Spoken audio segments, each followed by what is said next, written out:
welcome to Sci-Fi Night. I'm your host, Sebastian Nettle Martinez, and this is the show where we take a look at some of the lesser-known sci-fi and horror movies out there and try to find the right expectations needed to get the most out of them. So, in this episode we're taking a look at a movie that admittedly isn't sci-fi at all, but it's just so bizarre that we have to take a look at it. Faust, Love of the Damned is a fantasy horror film from 2000 directed by Brian Yuzna, who directed films such as From Beyond and Reanimator. It's based on a comic book and stars Mark Frost, who you probably won't recognize from anything else because he never really landed any big parts after this. Basically, you could say that this was his Star Wars and he was Mark Hamill. The movie is about an artist whose girlfriend gets brutally murdered by a gang that she owed money to. Ready to take his life out of depression, he gets approached by a man who looks like the devil and makes him an offer to grant him incredible power. It's worth mentioning that this character called M is played by Andrew Divoff, who's played a villain in Air Force One, but more notably he was the Jinn in Wishmaster 1 and 2. Yeah, right, surely you trust a guy with the face of Beelzebub who offers you incredible power, alright? Of course, the artist accepts. He gets granted the incredible power of using advanced Assassin's Creed blades, and he takes off on a rampage, eventually getting caught by a cop, played by none other than Brian Yuzna regular Jeffrey Combs. That's right, it isn't a Brian Yuzna film unless Jeffrey Combs is present. It's just not the same thing without him. M tries to kill his creation, but somehow the spirit of revenge and heavy metal is too strong, transforming the artist into some kind of demon anti-hero who so badly wishes he was Deadpool. What do you think, brother? Too much blood or not enough?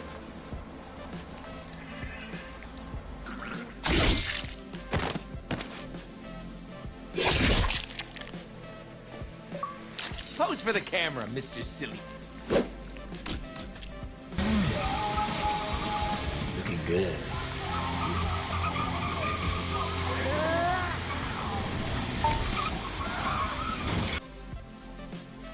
So this movie's pretty weird, but in all fairness, how can a horror, fantasy, heavy metal ballad not be? The anti-hero himself looks pretty cheesy, but I can't say that I hate it. The action's alright and the gore levels are pretty good. However, there's some pretty bad CGI towards the end, and overall the film is pretty strange and cheesy, kind of like a suspicious sandwich that just popped up. It tastes alright, but it's certainly an acquired taste. What, you guys don't just eat random sandwiches? Guess you guys are too good for that, huh? The practical effects overall are pretty good, from limbs getting sliced off to an insane effect where M literally turns a slutty character into tits and ass. I like big butts and I cannot lie. You other brothers can't deny. Now when a girl walks in with an itty bitty waist and a round thing in your face, you get sprung. Wanna pull up tough, cause you notice that? Yeah, like I said, this movie's pretty weird. Or like, very weird. Now, for some strange reason, almost everyone in this film has a weird accent. Did you forget who smuggled you into this country? Where is he now? He's in good hands, I assure you. No, please. I'm with you, you know. Go and get me Dr. de Camp. This is something perhaps credited to the Spanish production, but we'll never really know. So yeah, not only is it a weird film and content, but even the production and everything else around the movie is pretty weird. Or maybe it's cursed. Also, the movie doesn't really hold back at all, and it delivers plenty of violence and sex.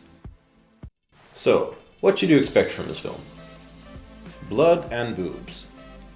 Like I said, this film delivers in terms of an R rating with a delightful absurdity a lot of the time. It's over the top and ridiculous, but that's kind of a point, and it's hard to fault the film for the entertainment value, despite the quality of it. Strangeness. From everyone's accents to some strange editing. What the?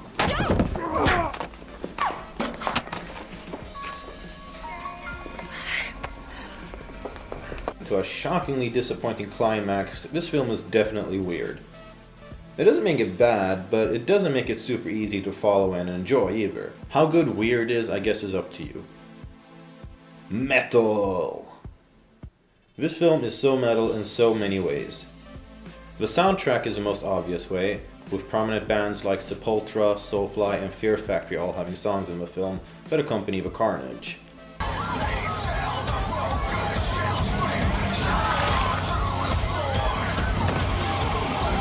But basically the whole movie in itself is just super metal. There are so many themes of dark magic, demons, the devil, hedonistic sex, and contracts inked with blood. So if you ever want to see a weird slasher version of your favorite heavy metal album cover, then this may very well be for you. Basically, if you're a heavy metal fan who likes movies with demons and spells and carnage, then this is definitely for you. It's got some decent action in it, but Jeffrey Combs isn't in the film as much as I would have liked it to, and the weirdness levels leave me kind of ambiguous about the film. Overall though, it's certainly memorable and enjoyable, even if it is in a weird way. If you can get into corny, over-the-top violent cheese, then go for it. But if you want something that's more of decent quality, then you should probably look elsewhere. So that does it for this episode of Sci-Fi Night. We hope you enjoyed it. I'm your host, Sebastian Venel Martinez. And have you guys seen this weird, bloody ballad of heavy metal that is known as Faust, Love of the Damned? Please, if you have, by all means, let us know in the comments below. While you're down there, you might as well click the like and subscribe button to help out the show and stay updated with it. And as always, we'll catch you guys next week.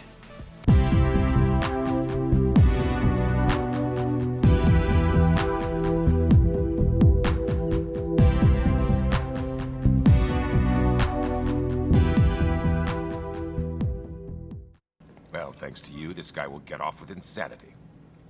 You should have wasted him.